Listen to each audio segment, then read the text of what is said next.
separación inversa.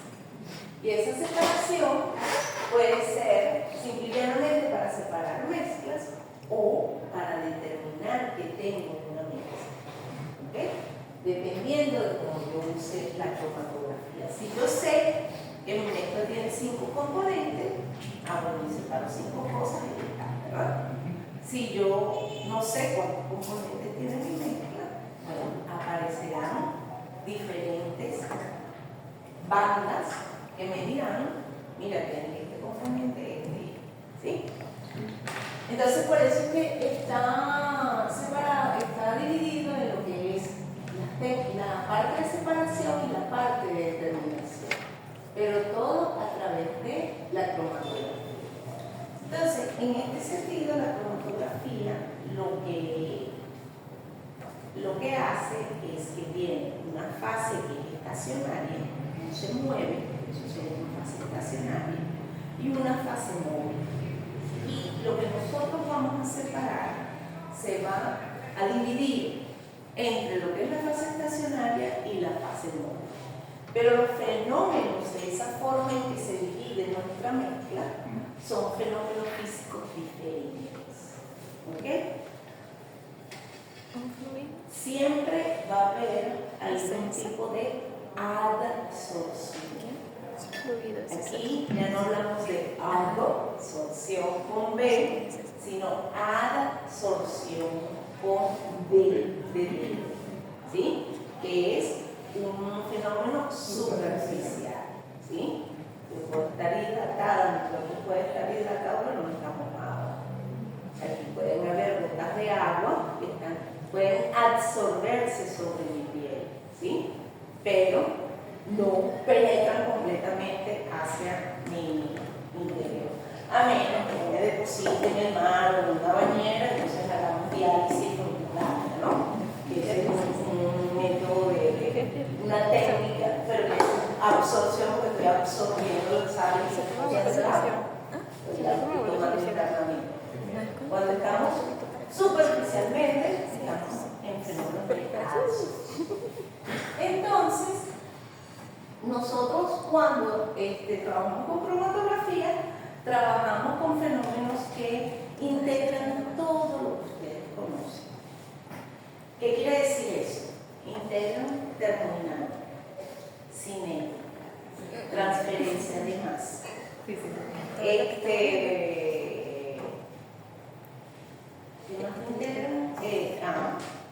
movimientos moleculares.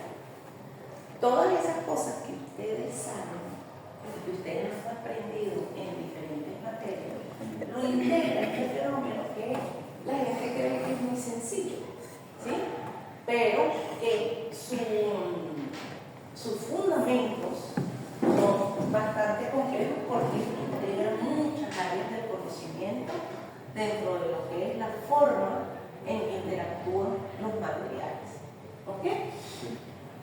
Una de las cosas más importantes que nosotros siempre estamos buscando en la cromatografía es determinar la función de velocidad, que es la que me va a decir el coeficiente de cómo se reparte mi mezcla, los componentes de mi mezcla, en la fase estacionaria y en la fase móvil. ¿Cómo están repartidos esa mezcla o ese material en esas dos fases? Entonces nosotros hablamos que nuestras fases estacionarias pueden ser del tipo sólido, líquido, gel, ¿sí? Son tipos de fases estacionarias que pueden existir.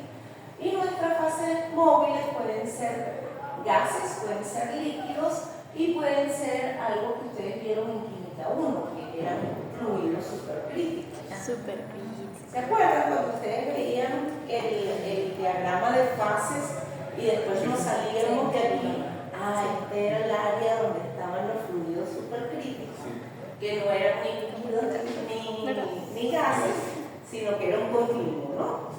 Entonces, allí eso también lo podemos utilizar como fase móvil.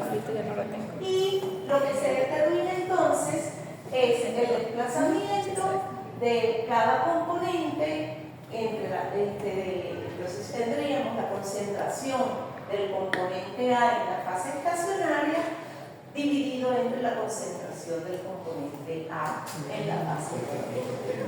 ¿Sí? Por eso es Fe y Fe. Fase estacionaria, fase móvil. Es una pincha relación de concentración. Obviamente, cuando ustedes ven eso, ustedes deberían, de repente en la memoria, por allá atrás, debería aparecer un conocimiento que ustedes tienen por ahí guardado que se llama la constante de partición. ¿Sí? Y eso es decir, ¿verdad? Bueno, la vieron en equilibrio. La vieron en equilibrio. Y en principios también. Ajá. Entonces está por ahí, ¿verdad? Sí, ok. Nosotros podemos clasificar los sistemas cromatográficos en dos grandes formas, ¿no? Lo podemos clasificar según el fundamento del proceso, que entonces sería el tipo de cromatografía que yo tengo, o lo podemos clasificar según la forma en que se realice el proceso, que sería la técnica cromatográfica per se. Es decir, si yo digo TLC, estoy diciendo una técnica cromatográfica. Si digo cromatografía de gases, es una técnica cromatográfica. ¿Sí? No es el fundamento. El fundamento es la naturaleza de la fase móvil y de la fase estacionaria y la clase de equilibrios implicados en esa transferencia. Por ejemplo, si yo digo cromatografía de partición, entonces la cromatografía de partición es la que implica dos líquidos y el componente A se reparte entre esos dos líquidos fundamentados en la solubilidad de ese componente o la volatilidad de ese componente dentro de cada una de las fases. Esa es partición. Pero si yo digo cromatografía de absorción, entonces yo tengo un sólido donde se absorben las cosas y líquido, gas o fluido supercrítico por donde fluyen las cosas. Entonces no es partición, sino es absorción. ¿Sí? Entonces, esas son las dos grandes clasificaciones con las cuales nosotros podemos nombrar una cromatografía. Las definiciones que nos importan, que son muy importantes dentro de un proceso cromatográfico, en primer lugar, si nosotros nos basamos en un principio general de la distribución de un compuesto entre los fases, ya eso lo dijimos, y luego de que nosotros tengamos eso distribuido, tenemos una remoción selectiva de los componentes de la mezcla por la acción de la fase móvil que fluye a través de una fase estacionaria. ¿Ok? Entonces mi móvil fluye a través de la estacionaria. Aquí tiene, por lo menos si lo clasificamos según la naturaleza de la fase estacionaria, puede ser una cromatografía sólida, ¿verdad? Porque la fase estacionaria es sólida. Entonces en ese caso tenemos el fenómeno de absorción y tenemos, ¿qué puede haber con el sólido? Puede haber el sólido mi fase estacionaria, el líquido sería mi fase móvil, el sólido mi fase estacionaria, el gas mi fase móvil. Entonces se nombran según la naturaleza de la fase estacionaria. ¿Ok? Entonces dice LSC. ¿Qué quiere decir eso? Líquido sólido, liquid solid chromatography. Solid gas solid chromatography. ¿Ok? El solid es el que me dice cómo es la fase estacionaria. En el caso de líquidos puedo tener partición de entre líquidos y líquidos, pero también puedo tener partición entre líquidos y gases. ¿Ok? Y otras variantes, una de ellas por lo menos, porque ella sí la vimos en el laboratorio, aunque no se hace hincapié de que es un proceso cromatográfico, es cuando hicimos intercambio iónico.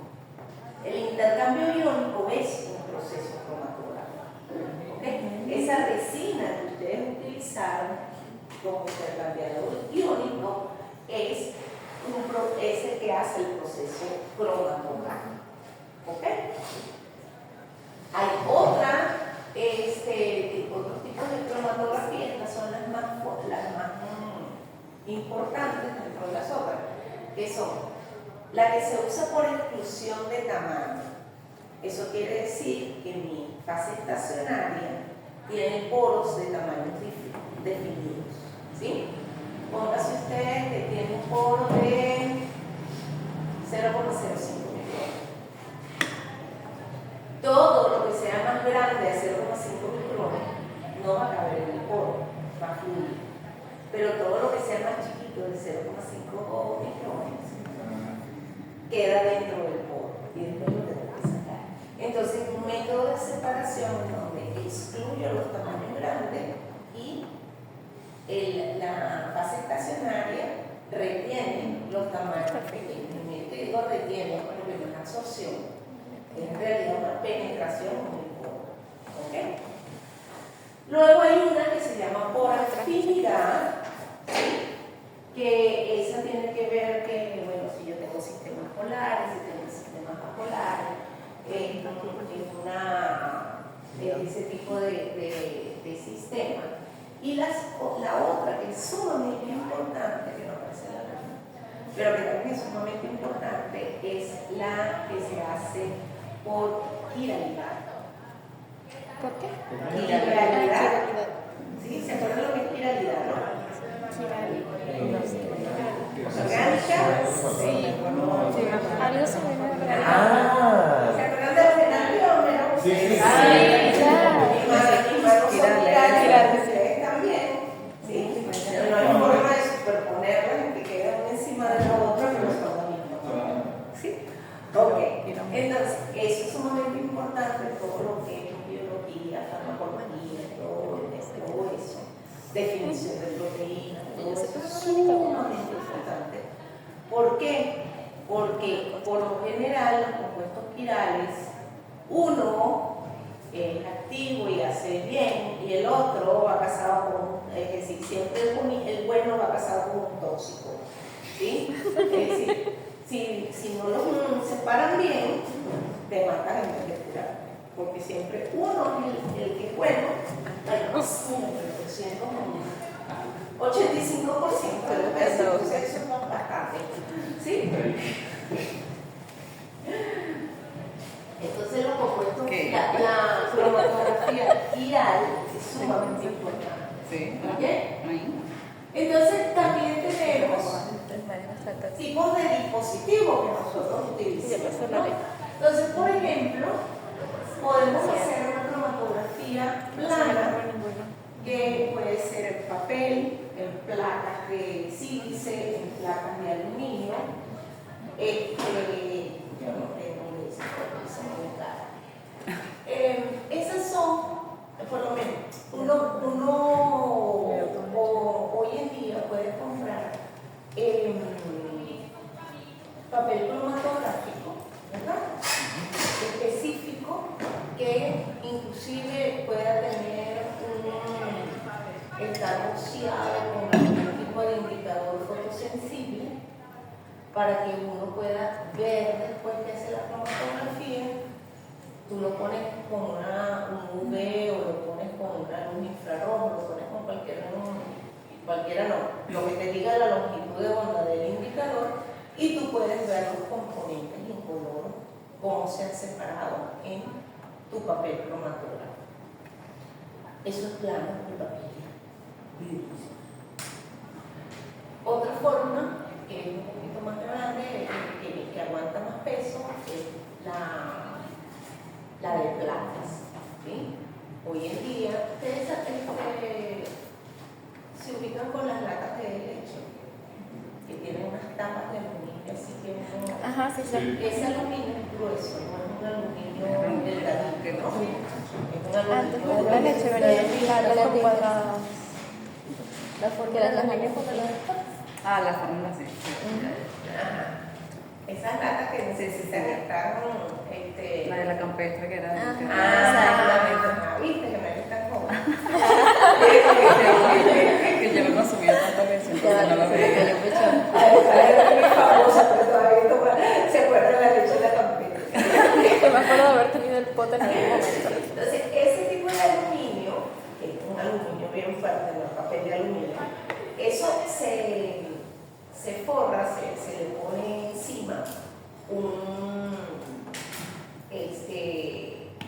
absorbente sólido, una fase estacionaria, que puede ser sílice, puede ser celulosa, puede ser alúmina.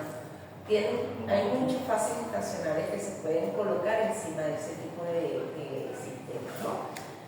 Eso se recubre homogéneamente y uno puede hacer cromatografía con eso. Cuando yo era chiquita, no existía esa técnica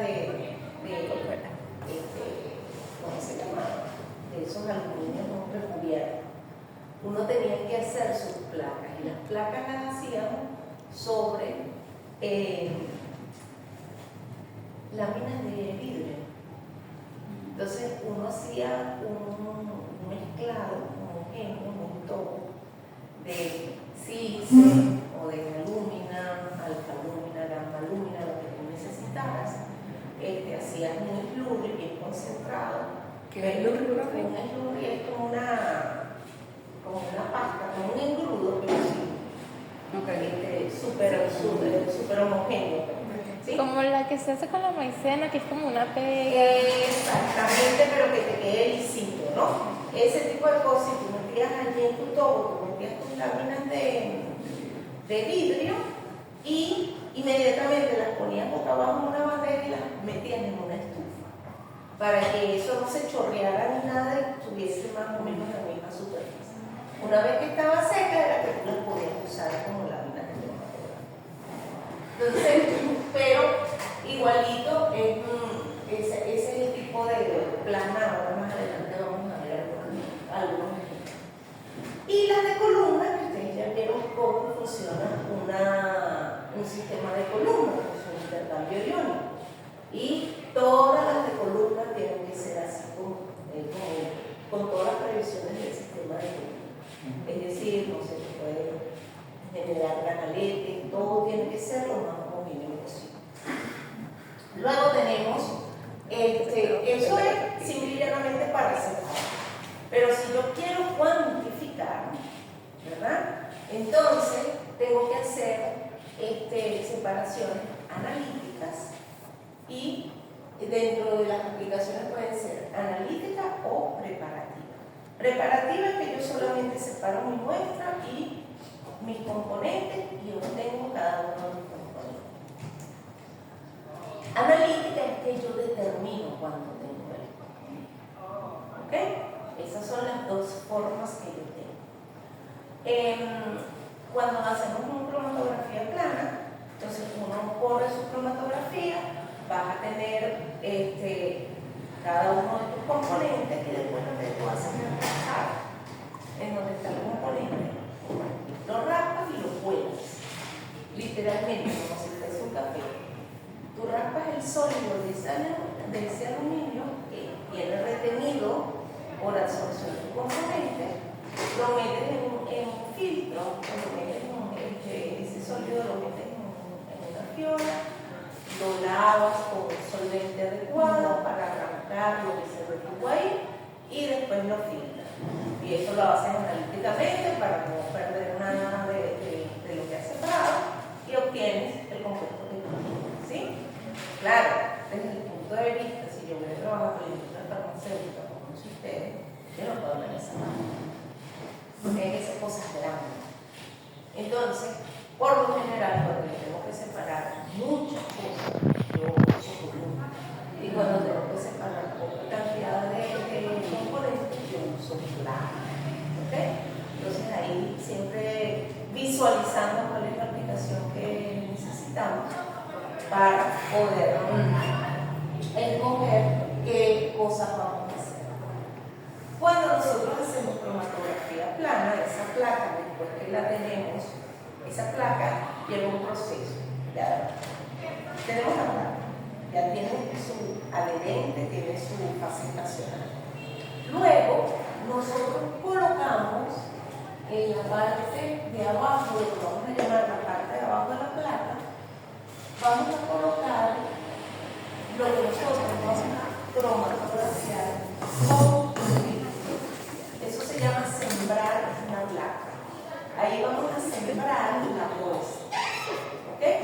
Y esa placa luego la metemos en un sistema cerrado, en donde hay un solvente, pero el solvente no puede tocar donde está el sembrado, sino que por capilaridad colocas la placa dentro, el borde de la placa toca el solvente, que es tu fase móvil, y por capilaridad va subiendo y va arrastrando, llega a donde está el sembrado y arrastra los componentes, ¿no?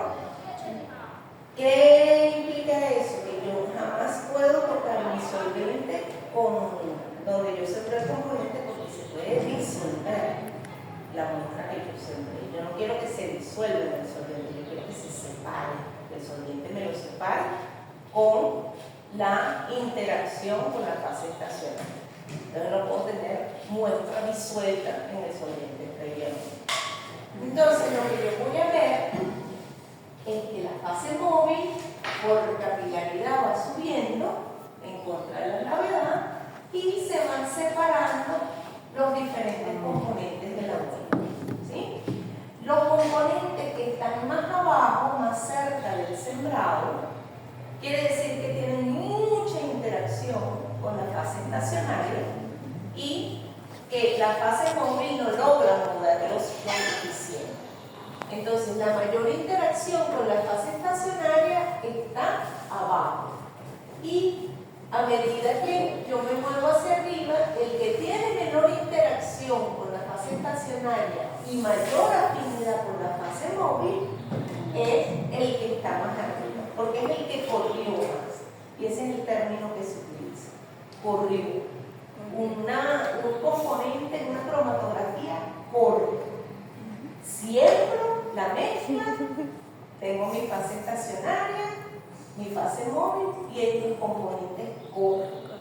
Claro, si aquí en esta lámina es chévere porque todos tienen diferentes colores y yo los puedo ver, pero la mayoría de los casos son todos incolores y no los puedo ver.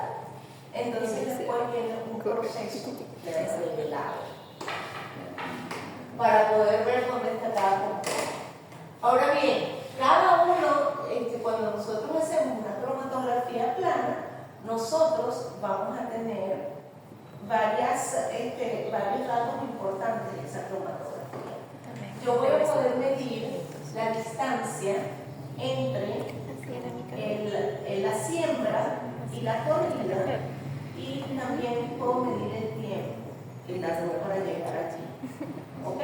Entonces eso me da un factor de retención que tenga el componente con respecto a la fase estacional. ¿Sí? Entonces cada uno de ellos me está dando un factor de retención diferente y eso es lo que yo quiero, que los factores de retención sean diferentes para obtener una cromatografía lo más limpia posible. Lo más limpia posible es decir que esté totalmente separado. Ok, cuando yo hago una cromatografía de columna, como ustedes ya lo vieron,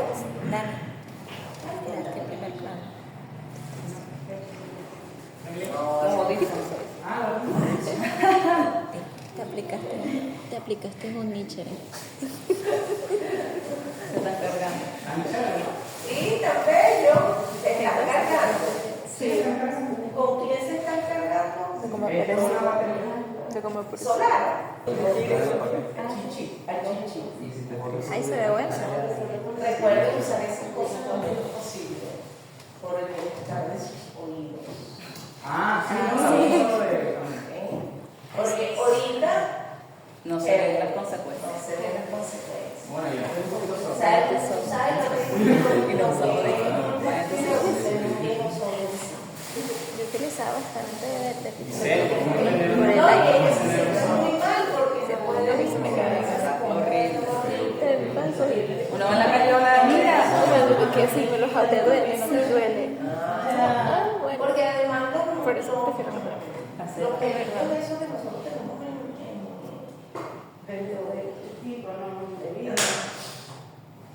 en el caracol, que son los que reciben. Parece un volumen.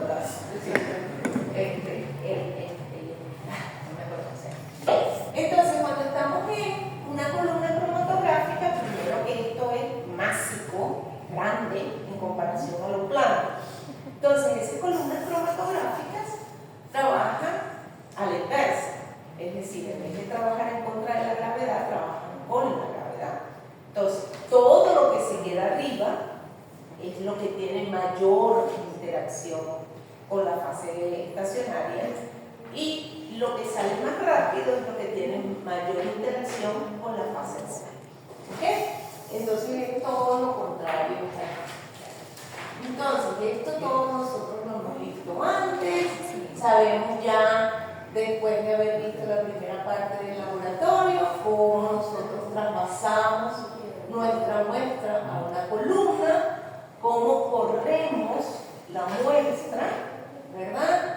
Que todo lo que se establece ahí es un equilibrio cinético termodinámico que tenemos que hacerlo muy poco a poco y nunca dejando que nuestra columna se rompa, ¿verdad?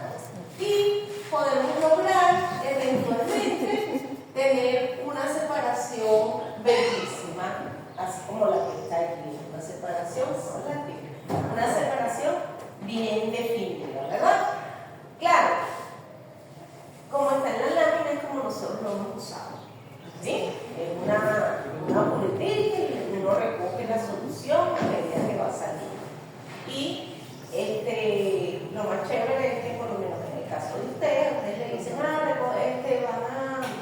eluir 150 mililitros. ¿Por qué? Porque ya nosotros sabemos que allí es en donde ya pasó todo el intercambio. Pero si tú no sabes qué es lo que tú quieres, qué es lo que tú haces, tú le pegas a esa salida de la columna, obviamente no allí, sino con la adaptación adecuada, tú se lo pegas a un detector. ¿Sí? Ese detector puede ser óptico o de otro tipo. Entonces, la mayor parte de las técnicas espectroscópicas que nosotros hemos visto se la podemos pegar a un cromatógrafo.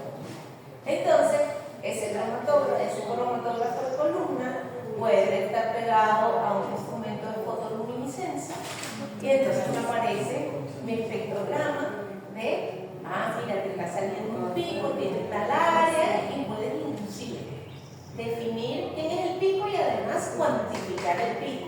¿Sí? Cromatografía me da la cuantificación. Si yo tengo un sistema que me permite análisis de cualificación, entonces yo le puedo pegar un infrarrojo de eso. Sí, le puedo pegar un infrarrojo. Mire, está saliendo un doble enlace con un triple enlace, un aromático, papá. ¿Sí? Entonces, todos esos diferentes detectores, que son espectroscopios, se los podemos pegar en tándem a un cromatógrafo. Sea un cromatógrafo de columna, sea un cromatógrafo de gas. ¿A dónde no lo podemos pegar? En monoplano. ¿Sí? En monoplano es muchísimo más difícil. De hecho, en el plano solamente le podemos pegar uno de fotoluminiscencia. Ya vamos a ver. Profe, ¿y cómo se acopla el espectroscopio con, por ejemplo, una columna? O sea, ¿cómo salida? La columna tiene su salida, ¿verdad? Esa salida va directo a la entrada del equipo, ¿verdad? En donde le corresponda. Es decir, por lo menos si tienes un equipo de absorción atómica, bueno, va en la entrada donde está la muestra de la absorción atómica. Si tú tienes un ICP, va en la entrada del átomo, así sucesivamente. Si es un colorímetro, bueno, va más adelante, ¿sí? Porque tienes que tener si tienes un espectrómetro, el que sea, tu espectrómetro, y eso va acoplado, la entrada del espectrómetro y la salida del cromatógrafo. Y como el cromatógrafo ya sacó todo, o va sacando uno por uno, yo voy cuantificando uno por uno cada uno de mis sistemas. Puede ser molecular, puede ser atómico, puede ser ¿ok? Se le puede pegar una asesina, muy usual. ¿Sí? Ok, esto es entonces lo que estoy tratando de explicar con ustedes con la capa fina.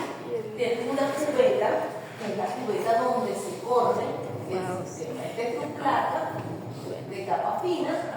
Esa placa está levemente sumergida en el solvente, que es la fase móvil, y nunca tocando donde está la siembra. Sube mi muestra y una vez que yo tengo mi muestra ya corrida, entonces revelo mi sistema. Entonces, por ejemplo, aquí ustedes pueden ver, de hecho, el papel cromatográfico tiene inclusive las rayitas, ¿verdad? Y esas rayitas tú ni siquiera tienes que tomar el tiempo ni nada, sino que esas rayitas es una escala. Entonces te dice, con el solvente tal, eso corresponde a una RF de tanto. Y así ya va. Tiene la medida. Tiene la medida. Pero el tiempo es igual se toma. No, porque tú lo único que haces es medir, tú sabes aquí.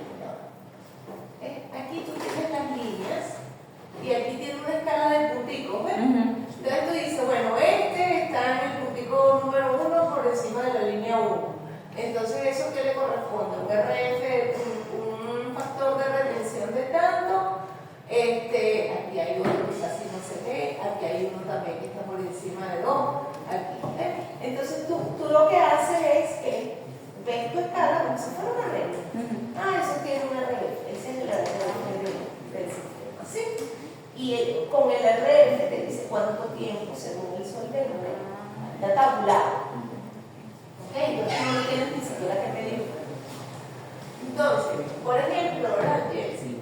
Por ejemplo, en este caso tenemos varios tipos de cromatografía. Esta cromatografía, que son de componentes coloreados, entonces las ves completamente. Ustedes pueden ver que cada uno de los componentes están muy bien separados y son casi todos muy redonditos, ¿verdad? Eso es lo que uno busca en una cromatografía, que el componente no tenga cola, ¿ok? Hay una que son como dos que están juntos. Entonces quiere decir que no se lograron separar, ¿verdad?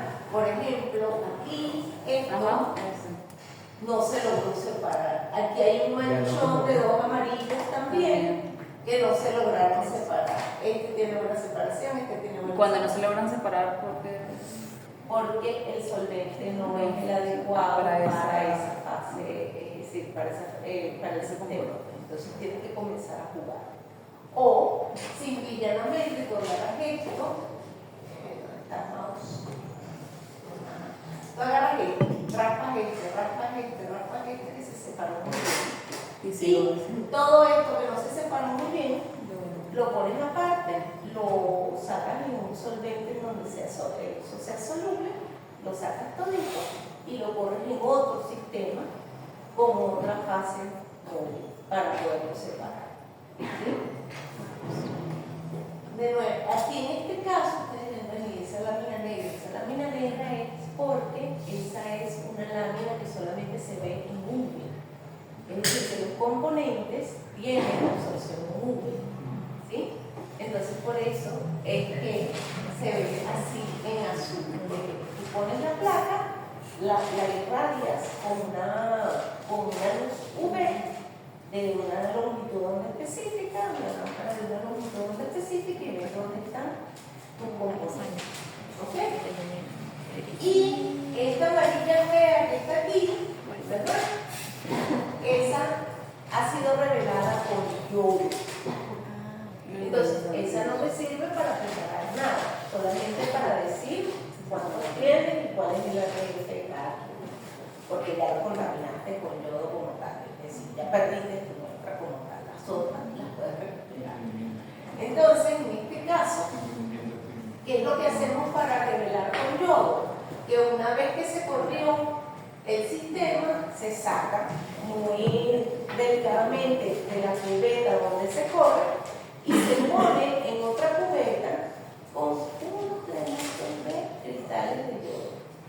Se tapa y entonces todo se cubre de amarillo y resaltan los puntos donde están los componentes separados. ¿Ok? Cuando nosotros nos vamos para cromatografía de columna, como dijimos, vamos separando poquito a poco, y si ese cromatógrafo, esa columna, en vez de tener la fiola, tiene un equipo pegado donde sale el sistema, entonces vamos a obtener nuestro cromatograma de cada uno de los componentes, ¿sí? Con un detector vamos a obtener los cromatogramas. El detector puede ser simplemente detectar una señal, pero no me sirve más nada, no me dice quién es, me dice cuánto es lo que tengo. Como yo sé por lo general cuánto pesé para correr en mi columna, entonces yo puedo determinar los porcentajes de peso de cada uno de los componentes, siempre y cuando tengan las áreas relativas a los pesos. Entonces aquí las curvas de calibración son por áreas, es decir, 1 miligramo genera tanta área en cromatograma, 2 miligramos genera tanto, 5 miligramos genera. Yo hago una curva de calibración de áreas para cada sistema, ¿sí? Es decir, para eso necesito el patrón del sistema o alguien que se parezca mucho para que interaccione más o menos de la misma manera con la fase estacionaria y la fase móvil. Cuando nosotros hablamos de patrones, los patrones no tienen que ser exactamente el compuesto que estamos trabajando, pero sí tiene que ser alguien que se parezca mucho a ese compuesto, que tenga más o menos el mismo tiempo de retención y que tenga una respuesta de señal más o menos parecida, ¿sí? De hecho, hay veces que cuando tenemos dos picos, entonces buscamos a alguien que esté en el medio para que una sola curva de calibración me sirva para los picos. Eso, qué belleza. Tiene, el primer pico es precioso, el segundo pico deja de ser gaussiano y el tercer pico es una aleta de tiburón. Cada una de esas cosas te dice algo de cómo no está funcionando bien tu sistema. Entonces tienes que modificar. ¿Por qué? Porque la aleta de tiburón, por ejemplo, te está diciendo, mira, tienes mucho flujo. ¿Sí? Entonces tú observas un cromatograma y tú dices, ok, está bien, si todos son tipo gaussiano, chévere. Tienes una separación perfecta, ok. Ahora tienes que jugar un poquito con el flujo para que esa aleta de tiburón no se te tire así, porque eso quiere decir que se está sobresaturando la fase estacional.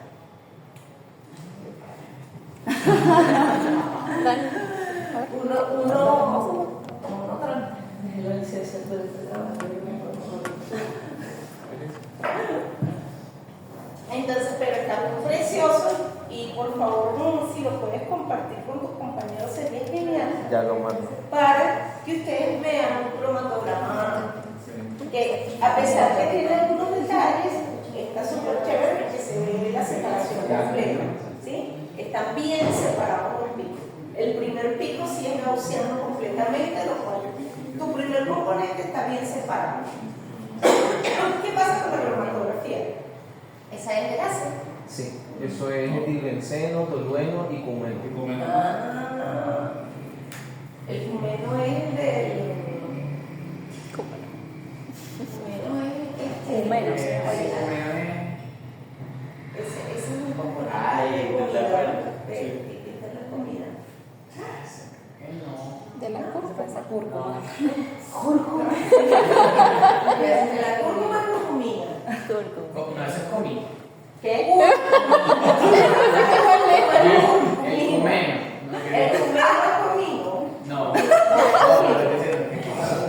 Pero googleé, a ver. No, el cumeno es. ¿Qué es el cumeno? Isopropilbencerat. No.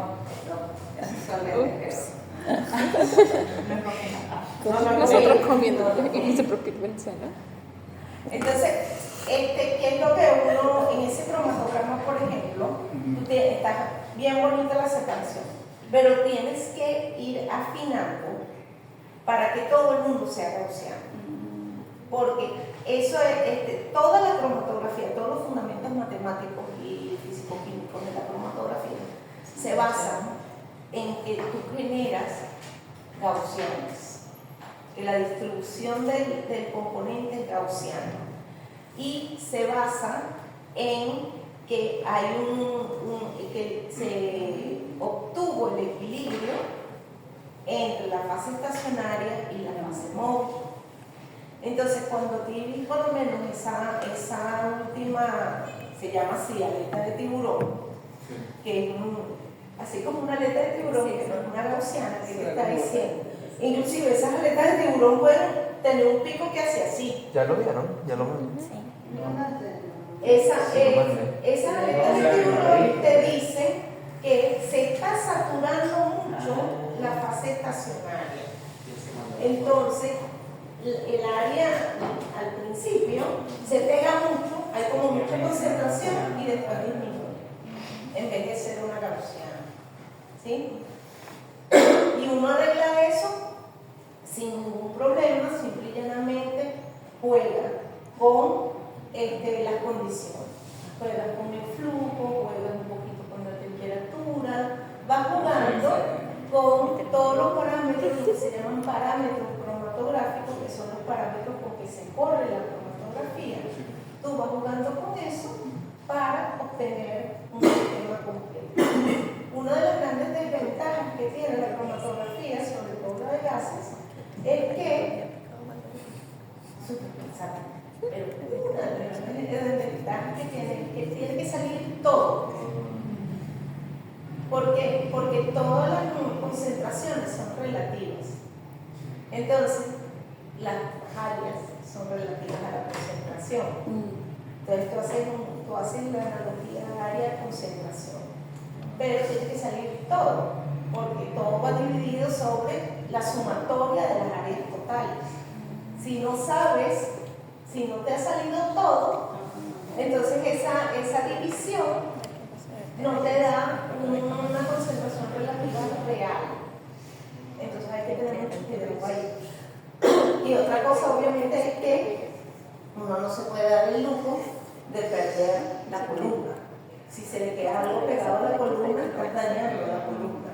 ¿Sí? Entonces tú tienes que asegurarte que todo salga de esa columna. ¿No?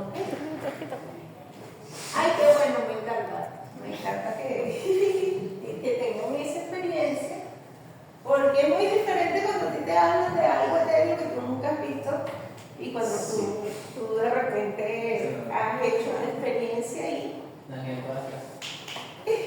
No, eso no te conoce.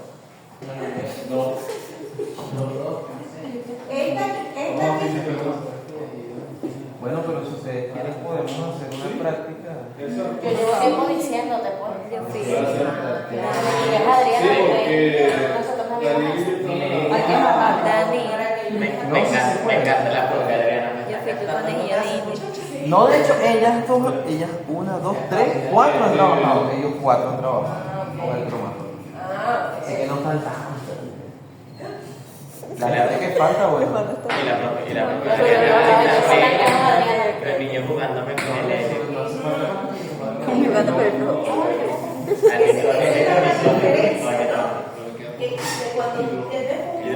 Cuando tú has visto un aparato, cuando tú has trabajado con un aparato, entonces tú sabes de qué te están hablando y lo que hacen es llenar los huequitos que te faltaban de conocimiento. O a veces simplemente reforzar, ¿no? Cuando tú ves teórico. Como la mayoría de las materias. Una de las ahorita no De hecho, nosotros cuando hacemos física cuántica, es más o menos relacionamos los conceptos de las materias con lo que nosotros vemos como tal. Es más práctico. ¿Viste las notas que empezaron? No, porque la profesora que tenía los contactos de la empresa se retiró. En ¿En dónde? El grupo de La profe María Rodríguez. soy una persona estudiosa. Patricia le extrañaba. Patricia está haciendo bastante. ¿Por qué? Ay, la profe, ¿por qué Patricia tenía las estudiantes con ella? La agarramos la casa. Ah, Ven que ahora yo escribo. sí. Bueno. Ahora Pues, estoy vamos interesada. aquí. En esta la primera que les aparece es lo que se hace realmente. Nadie está hoy en día en una industria, en una columna, agregando solvente para que corra y que no se rompa la columna, ¿no? Eso no existe desde hace muchísimo tiempo. ¿Qué es lo que existe?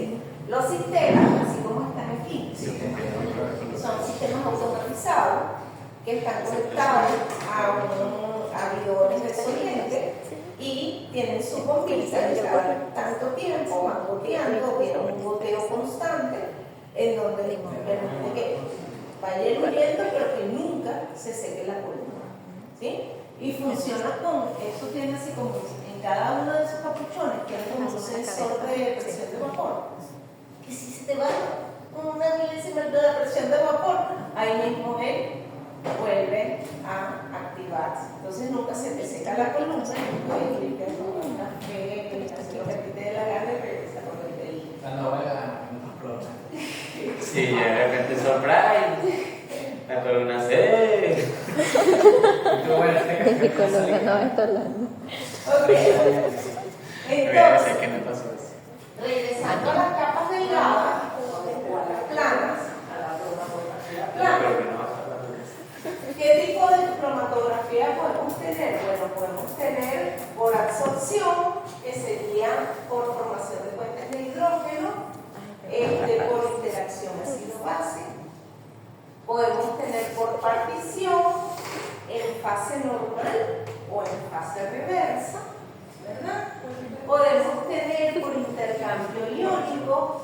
Fase reversa lo único que significa es que tiene más concentración en la fase móvil que en el estacionario. ¿Ok? Eso es lo que significa la fase reversa. Se utiliza muchísimo en lo que es HPLC, que es cromatografía de capa fina, pero de alta eficiencia. ¿Sí? Ajá. Intercambio iónico, que ya nosotros lo hemos visto, y ahí hay diferentes tipos de sistemas de intercambio iónico por expulsión, que el Cefandex es así como decimos, una marca que se hizo tan común que la gente la usa como si fuese el nombre de la fase. Como el Tipex. ¿Ah? Como el Tipex. Como el Tipex, sí, como el Tipex, como el Modex, ese tipo de cosas. O sea que eso tiene el nombre de una marca, no de la cosa que estás escribiendo. Sí, listo. Bueno, Spandex es por inclusión.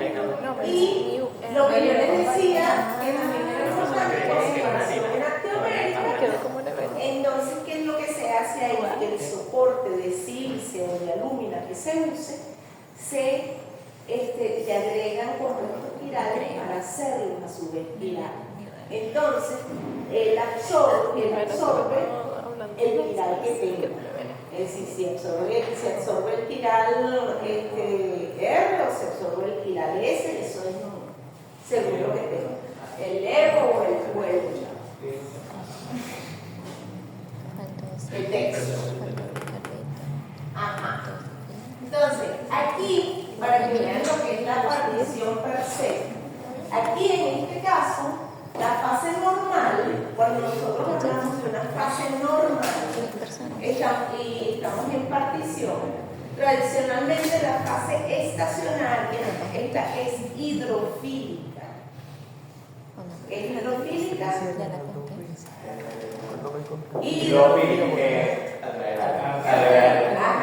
Que le gusta el agua, ¿no? Que es el filio del agua. Es decir, hijo del agua, me encanta el agua, hidrofílico. Y por ende, los compuestos más polares son retenidos con mayor interacción Cuando la fase estacionaria es normal, se utilizan fases móviles que son hidrofóbicas. ¿Ok? ¿Sí? Si mi fase estacionaria es normal, ella es hidrofílica. Si mi fase estacionaria es hidrofílica, la fase móvil tiene que ser diferente, es hidrofóbica. ¿Sí? Cuando tengo el reverso, y la idea de esto no es para decorar la lámina, sino que es así, ¿ves? La sílice tiene muchos OHs donde se pueden formar puentes de hidrógeno y eso lo hace hidrofílico. ¿Sí? Cuando tú tienes la fase estacionaria reversa, entonces la fase estacionaria se le pegan los polares y en la fase móvil siguen los no polares. En la fase estacionaria se les pegan los no polares y la fase móvil es la que arrastra los polares. ¿Sí? Entonces, en este caso, la fase móvil es la que es hidrofílica y miren aquí cómo en la fase estacionaria no tienes ninguno donde meter un puente de hidrógeno fácilmente. ¿Sí? Entonces, porque además están todo en el espacio está muy. Acuérdense que cada oxígeno de esto tiene en forma tetraédrica y además tiene muy pocos en donde yo puedo poner puentes de hidrógeno fácilmente, como lo puedo poner aquí. ¿Ves? Aquí tengo muchísimos OHs que son hidrofílicos, aquí tengo muy pocos OHs hidrofílicos. ¿Sí? Entonces eso es lo que implica una fase normal y una fase reversa en partición. ¿Ok? Por lo menos cuando yo les dije hace rato, HPLC se utiliza muchísimo, que de repente tiene una fase normal y de repente se convierte en una fase reversa. Cuando nosotros hablamos de hidrofilia y hidrofóbico en cromatografía, no estamos usando mucha agua. ¿Sí? Sobre todo en cromatografía de gases no podemos usar agua. ¿Sí? Cualquier cosa que tenga agua nos mata esas columnas. ¿Ok? Entonces, no es que todas las columnas sean alérgicas al agua, sino que la gran mayoría no puede usarse solvente acuoso. ¿Ok? En la gran mayoría de las condiciones, uno siempre utiliza solvente gaseosos. Lamentablemente, eso es una de las grandes desventajas de la cromatografía. Una de las grandes desventajas de la cromatografía es precisamente que uno no puede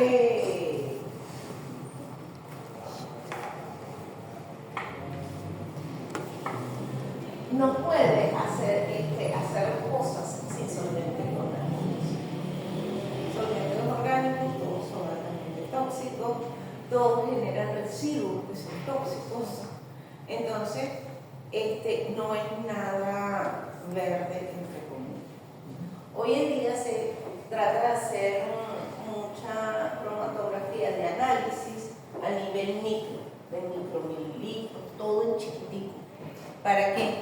Para que tú no tengas que usar solventes tan tóxicos como siempre utilizamos cuando estamos en cromatografía normal.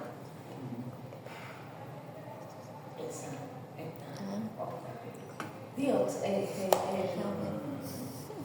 sulfuro de todos son cosas que son altamente cancerígenas. Nosotros casi que nos lavamos la mano con eso. No, el SNF no solamente el SNF, sino que porque los guantes esos que nosotros utilizamos, eso les sirve para el agua, pero no, los solventes orgánicos atraviesan eso. Si no, así tienen que ser de los guantes y los encuentro eso para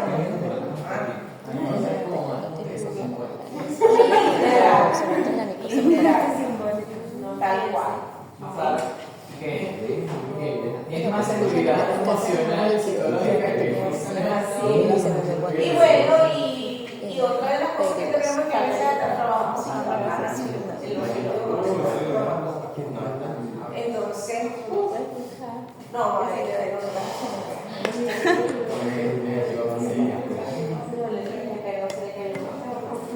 Ok, en el caso que nosotros tengamos procesos de absorción, entonces la vuelta aplicada en la capa es absorbida de la superficie del material y las fuerzas que están involucradas en ese proceso de absorción siempre son fuerzas tipo Van der Waals. ¿Ok? Quiere decir que yo puedo tener fuerzas inductivas, fuerzas de London y fuentes de hidrógeno. Hasta ahí llego. No puedo tener enlaces químicos, no puedo tener ningún otro tipo de fuerzas mucho mayores que esas, porque ya entonces sería lo que nosotros llamamos una quimisorción, mientras que esto es más una fisisorción. Entonces hay una diferencia entre la quimisorción, que es fuerte, y la fisisorción, que es más leve. ¿Sí? Luego, cuando la capa es expuesta a un flujo por acción capilar, se inicia una competencia de enlaces entre los sitios activos del absorbente y la sustancia en el solvente. El fenómeno de absorción ocurre en la superficie del gránulo de la fase estacionaria, es decir, en cada granito es que ocurre ese fenómeno de absorción, lo cual implica que yo tengo que asegurarme que todos esos granos son homogéneos. ¿Sí? La homogeneidad de los granos es lo que me va a dar la homogeneidad del proceso. Entonces yo tengo que tener mi tamaño de grano, mi composición de grano, y la forma, la morfología del grano, lo más homogéneo posible para que yo pueda decir que lo que pasa en un grano está pasando en todos los demás. ¿Sí? Porque ese es el supuesto supositorio que yo hago. Es decir, ahí se basa mi teoría, en que yo estoy diciendo que todo eso es igualito y por ende todos están comportándose de la misma manera. Si yo tengo múltiples tamaños de grano con múltiples composiciones, por ejemplo, entonces cada quien va a hacer lo que le da la gana y la sumatoria de todos esos equilibrios va a convertirme una gaussiana en cualquier cosa. ¿Sí? Ok, entonces dice fundamenta la atracción entre el soluto y el absorbente por la formación de uniones dipolas y formación de puentes de hidrógeno. Esta cromatografía va a depender entonces del equilibrio establecido en la interfase entre el sólido absorbido y la solución aplicada como fase 1. Y la solubilidad relativa del soluto en la fase 1. Tiene que tener el soluto algún tipo de solubilidad en mi fase móvil, si no, no lo voy a despegar nunca de mi fase estacionaria. Entonces va a depender de la polaridad del compuesto.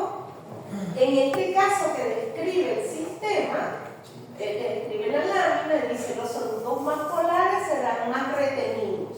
¿Por qué? Porque estoy hablando de una fase normal. ¿Ok? Mientras que los no polares correrán o se desplazarán menos.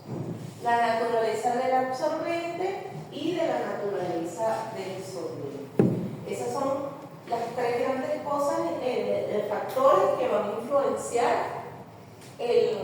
cómo se separan los componentes de una bomba. ¿Ok? Pero está descrito ahí la fase normal. Eso es suponiendo que la fase estacionaria sea la hidrofóbica, es decir, que sea la polar. Acuérdense que en cromatografía, en cualquier separación, se basa en el principio de similar, se acopla con similar. ¿Sí? Es decir, si yo soy polar, me quedo no polar, si yo soy apolar, me voy hacia lo apolar. Entonces, la cromatografía, en el caso de cromatografía plana, vamos a tener tipos de cromatografía plana que son la de papel que ya les dije, la de capa delgada que en inglés es Thin Layer Chromatography, por eso que se llama TLC. La cromatografía de capa delgada de alto rendimiento. Cada vez que ustedes vean HP en química, que no sea un equipo, porque HP en equipo es Hewlett Packard, ¿no? Es una marca. Pero HP como técnica es High Performance, que quiere decir de alta eficiencia. ¿Ok?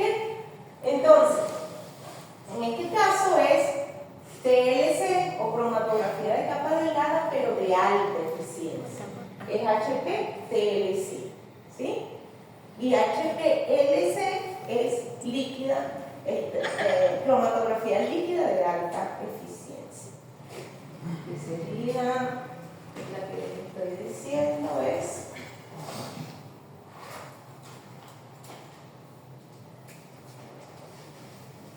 HPLC. ¿Sí? Que es la que les digo que en ese es muy común utilizar fases reversas.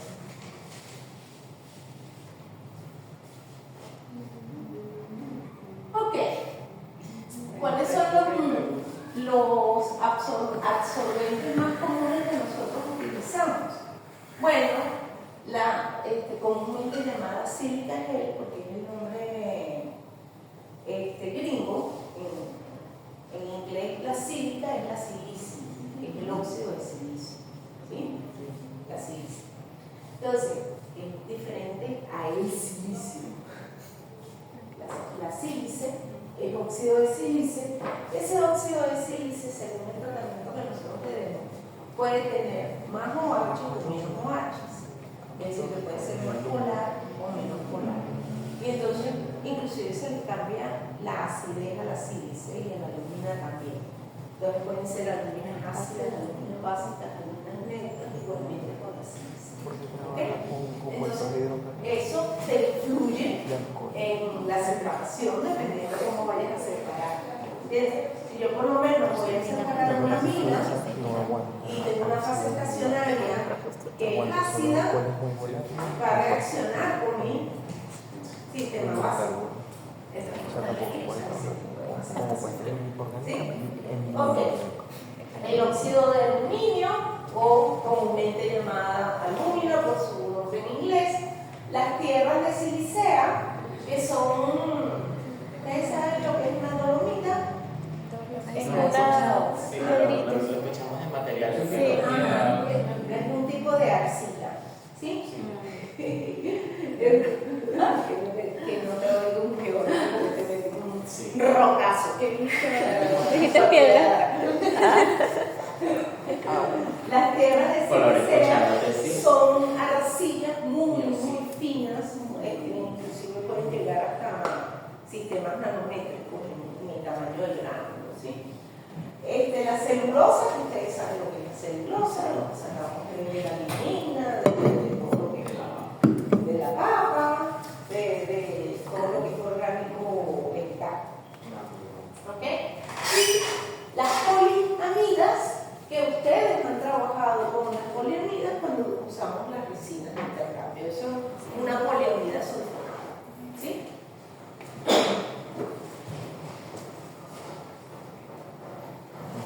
Ok, características específicas que yo tengo que siempre tener en cuenta. Entonces es el volumen del poro, el diámetro del poro, el área superficial del sistema, la homogeneidad del sistema, cuando hablo del sistema absorbente, y su pureza. Yo no puedo tener nada ahí que reaccione con nada de lo que yo estoy o voy a usar. Entonces, la pureza de los absorbentes es sumamente importante. Se usa, bueno, de todo esto lo hemos visto. Sí. Bueno, aquí por ejemplo hay placas que contienen un indicador. Ese es un indicador margariteño, porque tiene doble R.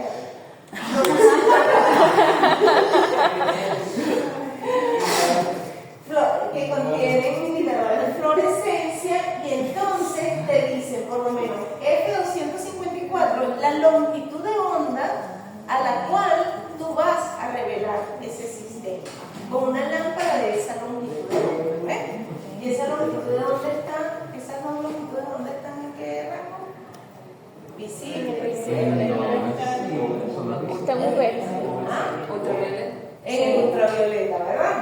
Bien.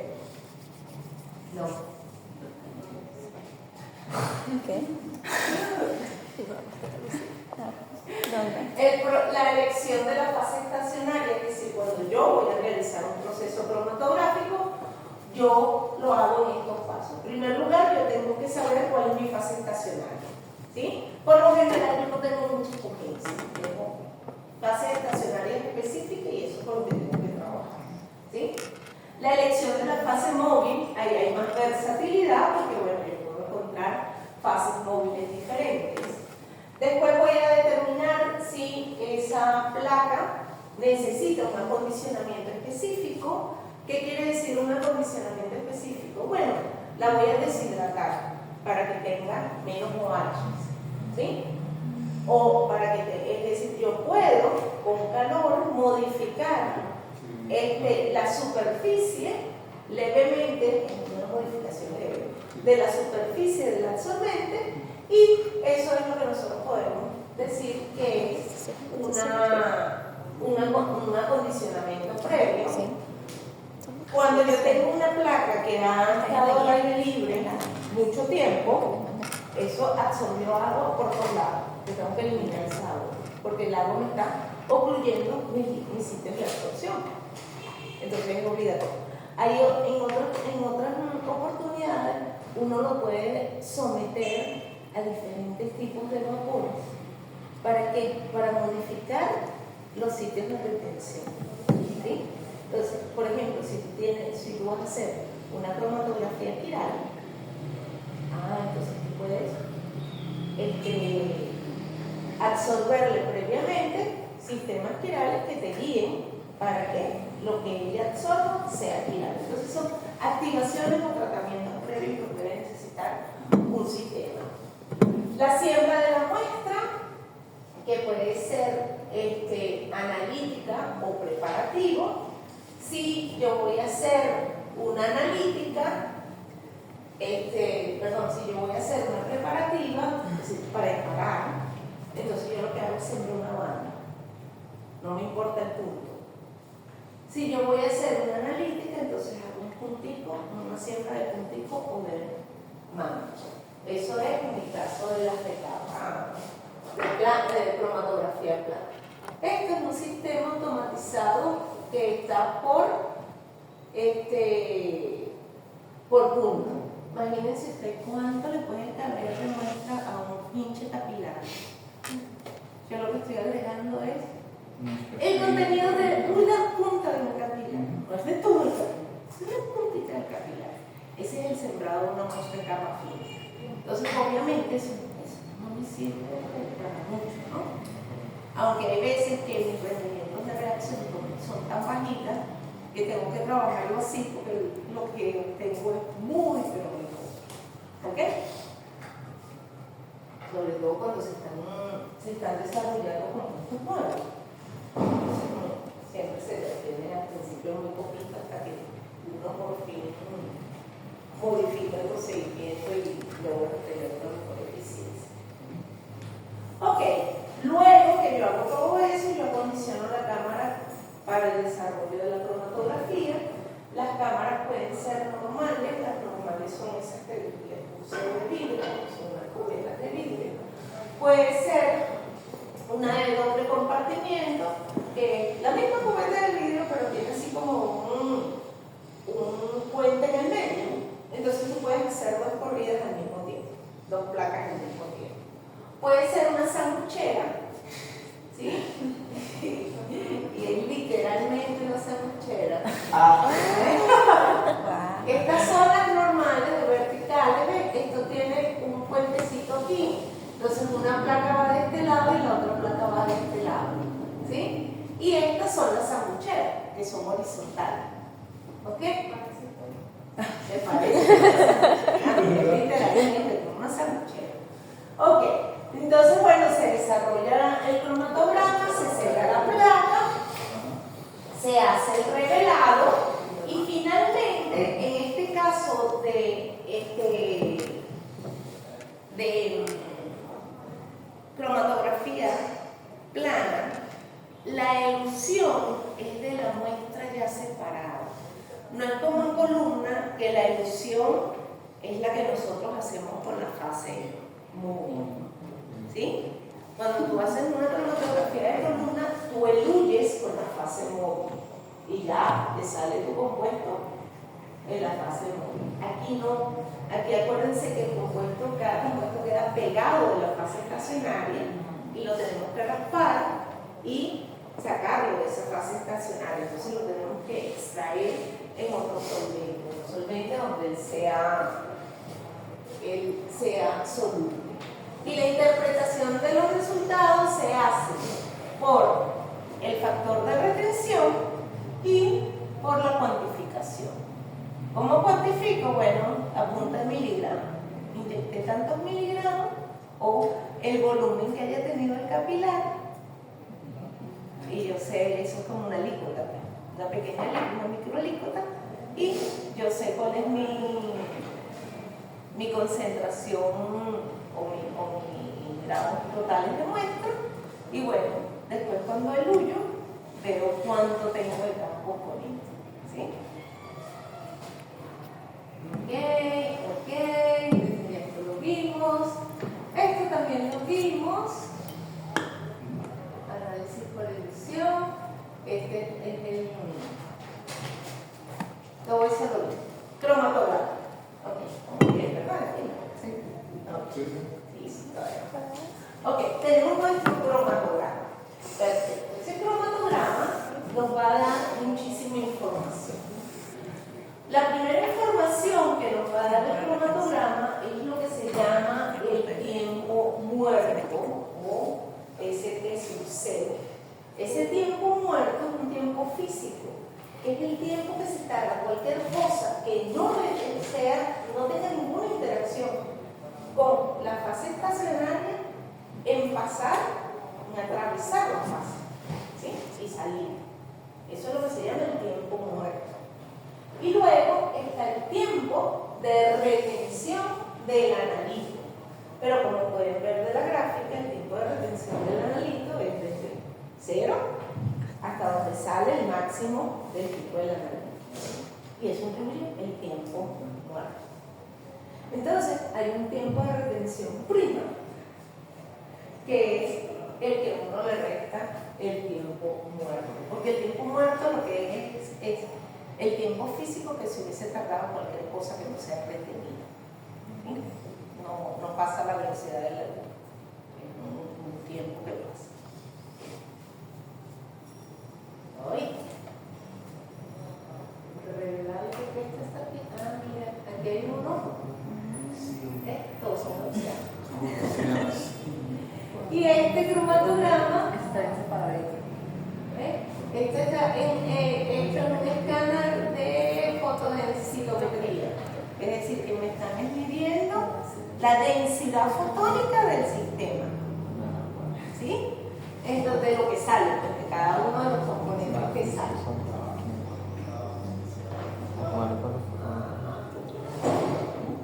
Ok. Entonces, ¿para qué me sirve la... Yo no sé por qué tenía ¿para qué me sirve la cromatografía de TLC? Bueno, la cromatografía de TLC me sirve para análisis cualitativo, medidas de RF, comparación visual de color y de intensidad, para determinar propiedades UV, IR, MS y RMN. Porque yo lo rasgo y los métodos son instrumentos, ¿no? Son espectroscópicos. Análisis cualitativo, cuantitativo o semi-cuantitativo, ya les expliqué cómo.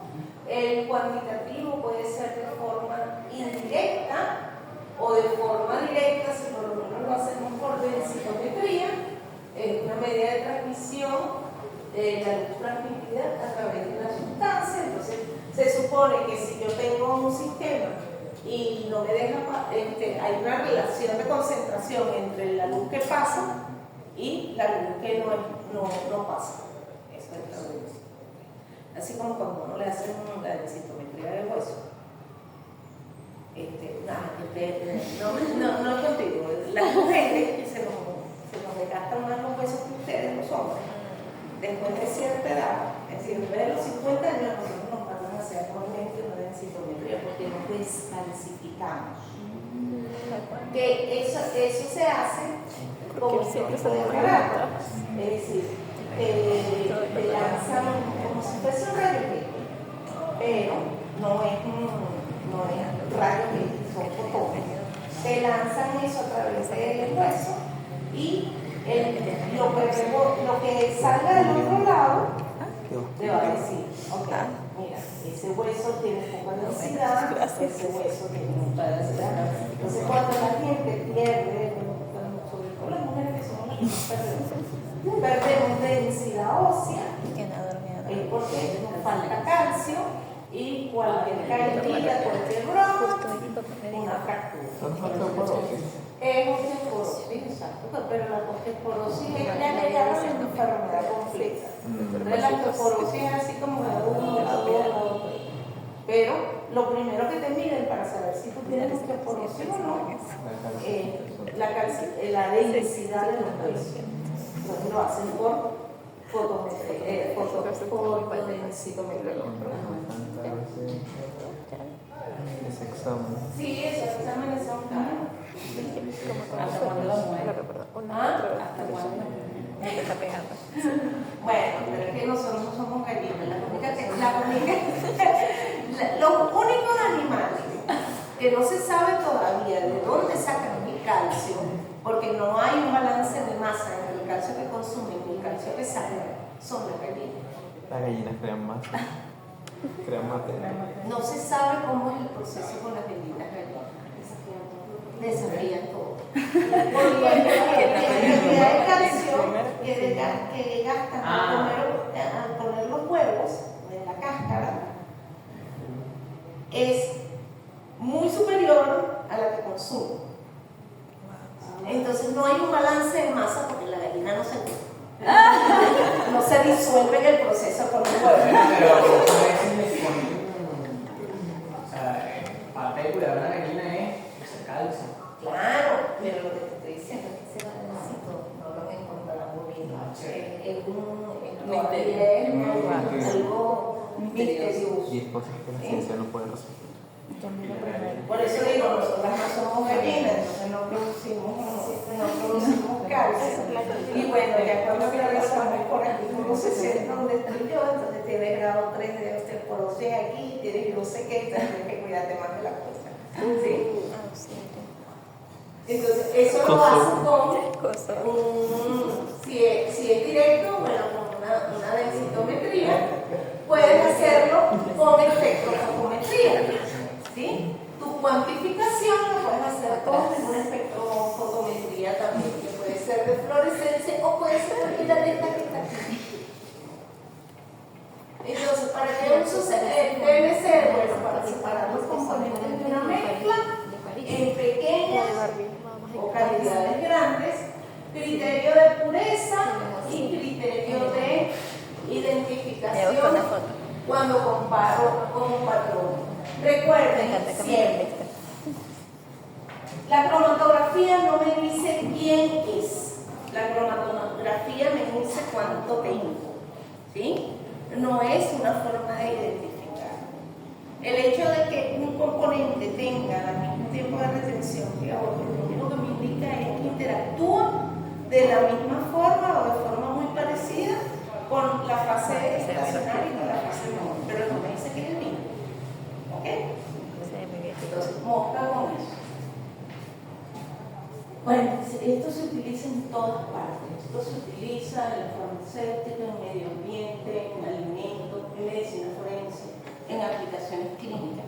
Es decir, la cromatografía, y por eso es que está dentro de nuestro curso, es una técnica sumamente importante y de amplísima aplicación a nivel industrial.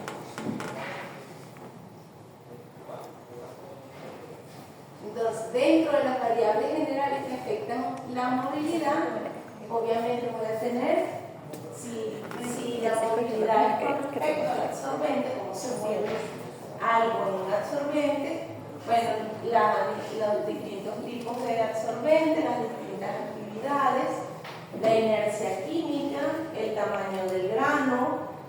empaquetamiento, esto es muy importante, porque si bien es cierto, yo creo que en el laboratorio lo llegamos a mencionar, si bien es cierto que yo tengo que tener un empaquetamiento homogéneo, yo no puedo tener un empaquetamiento tapuzado. ¿Sí? Ustedes utilizan en la casa percoladoras. Percoladoras. Sí, y que eso hace café la greca, sí. Utilizan eso, la greca es la marca de la cafetera original italiana. Esa era la marca, que era greca. Y entonces ahora todo el mundo. Sí, pero no he visto una que es plateada. Con Douglas, ¿no viste las que Douglas tiene?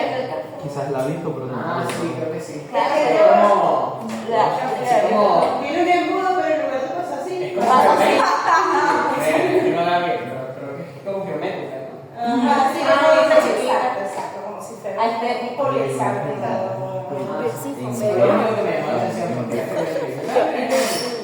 No, me faltan unas letras. Yo no sé si alguna vez a ustedes les ha pasado, pero si uno tapuza mucho el café en una percoladora, o explota la bicha, porque eso se arma como si fuera una olla de presión, o el sólido del café se te bota por arriba por el huequito que no debería pasar. ¿Qué te pasó hoy? Ah, ¿viste? Entonces, ¿por qué? Porque está muy lleno de café el sistema y debe ser, puede ser porque la bomba no está funcionando, pero por lo general pasa mucho cuando tú tapuzas un sólido, porque además lo primero que hace pasar es lo primero que pasa es el vapor. Se voy a los desnudos, le voy a decir eso, te contaron. Entonces, lo primero que hace pasar el vapor hace la presión para que pase el líquido ya caliente, ¿no? Y luego el agua ahí. Entonces, si tú tapuzas mucho, entonces no tienes capacidad de flujo o tienes una resistencia a ese flujo muy grande. Entonces, el empaquetar una columna no puede ser empaquetada tapuzada, porque si no, entonces no vas a tener el flujo adecuado en el sistema. Entonces, bueno, por eso es que ahí aparece el empaquetamiento como fenómenos que afectan la movilidad de la fase estacionaria, la homogeneidad de esa fase estacionaria también.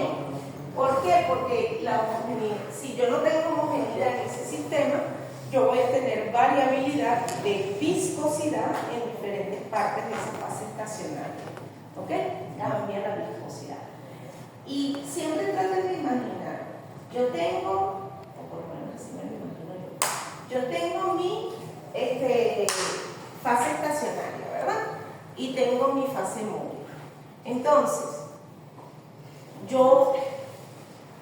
si yo inyecto o si yo corro algo que es muy grandote, muy pesado, una molécula grandota, eso va a correr con muchísimo más dificultad que una molécula pequeña. Por lo menos en el cromatograma que acaba de enseñarnos Manuel. Daniel. Perdón, Daniel. Daniel, en el cromatograma que acaba de enseñarnos Daniel.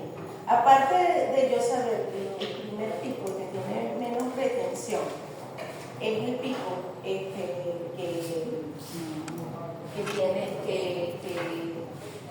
tiene menos retención con la fase estacionaria, también sé que es el más liviano en peso molecular. ¿Por qué? Porque a medida que los pesos moleculares aumentan, los tiempos de retención son mayores y las deformaciones también son mayores. Por eso la aleta de tiburón. Puede ser un factor de la aleta de tiburón. Si es muy pesado, entonces, ¡ay, qué pereza! ¿Sí? Para moverse en el sistema. ¿Sí? Entonces, eso te afecta. Entonces, por eso es que hablamos de disminución, aumento de velocidad de corrido del aumento o la disminución de la viscosidad, ¿verdad? Del silicio. La estructura del soluto, bueno, la polarización temporánea o permanente de un soluto te puede afectar. Si tú tienes un dipolo inducido en el sistema y resulta que tú tienes tu fase estacionaria en fase normal, bueno, tú sabes que ese dipolo inducido te va a atrapar el hidrofílico, ¿sí? La capacidad de formar puentes de hidrógeno, grupos más polares o más absorbidos, todo esto en fase normal. Y el alto peso molecular, mientras más grandote, menos polvo. ¿Ok? Las variables que afectan la movilidad con respecto al solvente. Entonces puede ser o no el solvente de siembra. Cuando yo estoy en CLC, que es la cromatografía de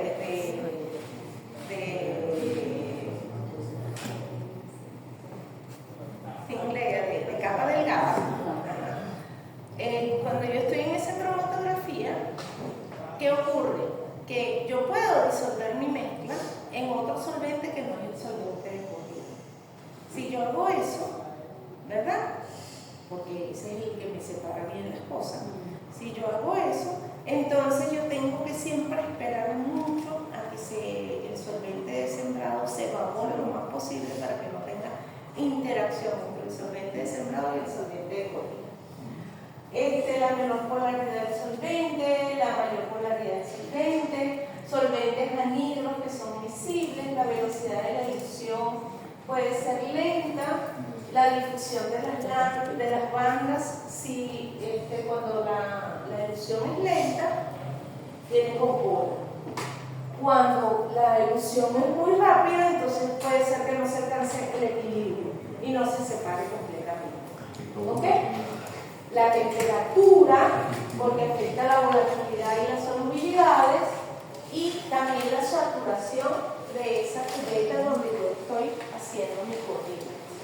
¿Por qué? Porque la presión de vapor de esa cubeta tiene que ser lo más constante posible. Yo no puedo hacer una corrida de cromatografía en una cubeta que no tenga tapa.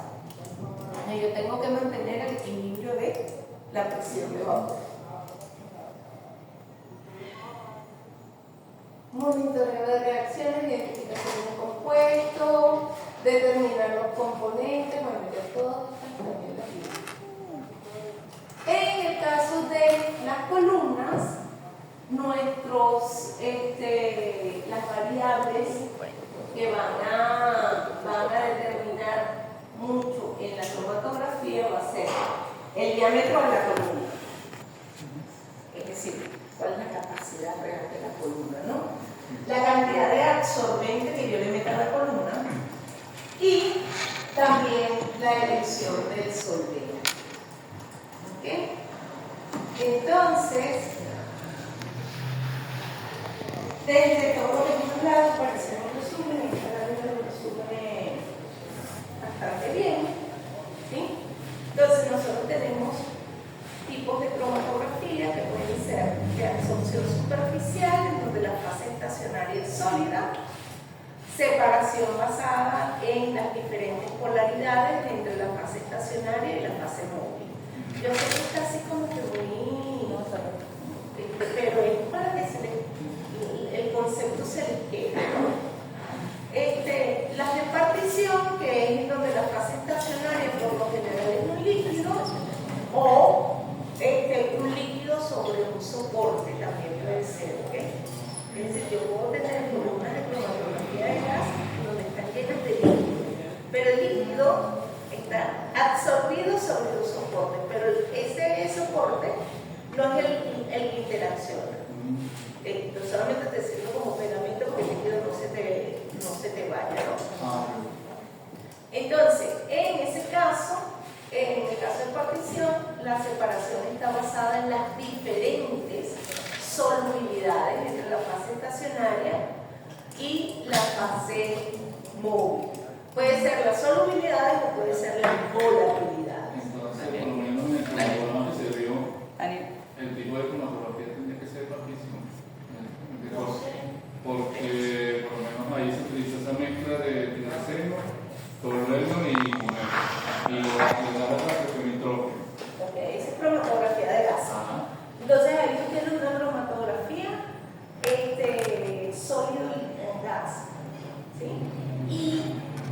está basado en la absorción de cada uno de los componentes en esa fase estacionaria.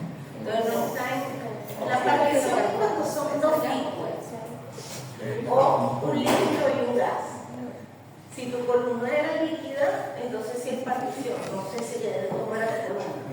No tiene la columna como tal, es de la que Tienes que saber si tiene un líquido adentro o si tiene un sólido.